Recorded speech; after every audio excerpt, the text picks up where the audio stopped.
شاید یہ بات اچھی نہ لگے، لیکن یہ کہ میرا تاثر یہ ہے کہ پچھلے 10-15 سالوں میں جماعت اسلامی سیاست سے غیر متعلق ہو گئی تھی.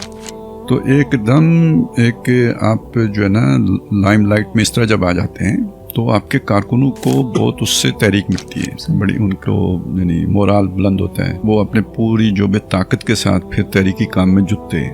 میں تو اسے بہت پازیٹیو دیکھ رہا ہوں. ابھی آپ جو ڈسکشن کر رہے تھے کون اس کے پیچھے ملوث ہے، آپ خود کسی کے ایجنٹ نہ ہوں، لیکن اگر یہ لگے یار کہ اس وقت فرض کریں کوئی خود سے فیسیلیٹیٹ کرے آپ کو، آپ اپنے ایجنڈے پہ ہیں، آپ کسی کا پٹھو نہیں ہے لیکن وہ آپ کو فیسیلیٹیٹ کر رہے ہیں، تو میرے لیے تو اچھی خبر ہے کہ جو کل تک اسلام کے اینٹی فورسز کو فیسیلیٹیٹ کر رہے تھے، آج اگر ان کی مجبوری بنی ہے کہ وہ اسلامک فورسز کو فیسیلیٹیٹ کریں تو پازیٹیو سائن ہے.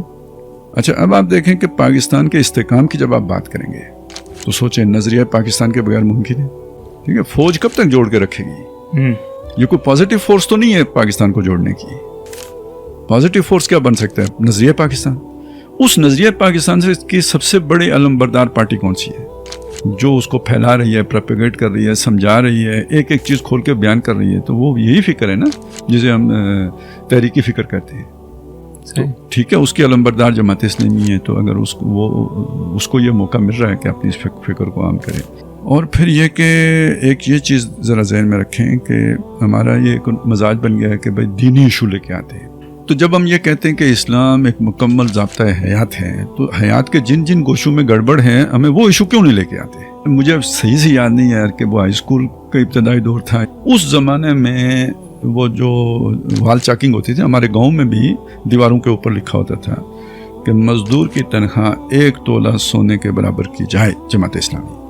اب آپ یہ بات سمجھ سکتے ہیں کہ بھئی وہ ایک ایشو تھا نا، مزدور کا ایشو ہے نا، اس پر یہ بات کی جا رہی ہے. تو اس طرح کے عوامی ایشو جب دینی جماعتیں اٹھائیں گی تو وہ لوگوں کو دین اپنے مسئلے کا حل معلوم ہوگا. یہ تو اچھی بات ہے آپ نے. اچھا یہ وہ مسئلہ ہے، یہ سب سے بڑا ظلم. اچھا اور ظلم بھی پتہ کیا؟ بدماشی پر مبنی ظلم. صحیح کہ ایک ہی چیز کی قیمت وہ آپ یہاں تک استعمال کریں تو یہ ہوگی، تو اس سے آگے استعمال کریں تو یہ ہوگی. لینے کے بعد اور اچھا لینے کے اور دینے کے اور. کہ وہ جو سولر والوں سے لے رہے ہیں وہ کچھ اور قیمت پہ لے رہے ہیں، جو انہی کو واپس دے رہے ہیں تو کسی اور قیمت پہ دے رہے ہیں. ویل للمطففین کی اس سے بڑی مثال کیا ہوگی؟ لیکن اس کے علاوہ جو یہ چیز ہو رہا ہے نا کہ بھئی یہ 200 یونٹ پہ ڈیوٹی اتنی ہے تو 200 سے اوپر اتنی ہے، تو یہ جو سارا کچھ ہو رہا ہے اسلامی نقطہ نظر سے اس کا کیا یعنی وہ بننا چاہیے؟ یعنی اس پر کوئی فتوے آنے چاہیے نا کہ بھئی اس کی گنجائش ہے نہیں ہے، کتنا بڑا ظلم ہے. تو تمام مذہبی لوگ اس پہ چپ، تمام سیاسی پارٹیاں اس پہ چپ، تمام رائے عامہ بنانے والے ادارے اس پہ چپ، صحافی چپ. تو حافظ صاحب نے آ کے اس مسئلے کو اٹھایا ہے تو یہ مسئلہ لوگوں کے دل کی آواز ہے نا، یہ ہر بندہ اس سے سفر ہو رہا ہے.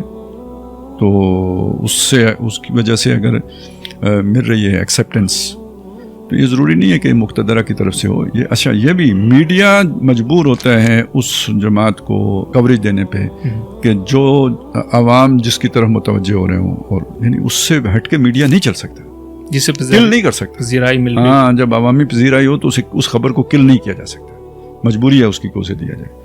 اس سے اگر کوئی یہ نتیجہ نکالتا ہے کہ یار یہ تو کسی کی طرف سے فیسیلیٹیشن ہے تو یہ اصل میں ایک غلط انداز ہے، غلط پرسیپشن ہے. تو میرا خیال یہ ہے کہ اس تحریک کو پھیلانا چاہیے، یعنی یہ صرف ڈرنے تک نہیں محدود ہونی چاہیے، یہ گاؤں گاؤں کریا جانی چاہیے.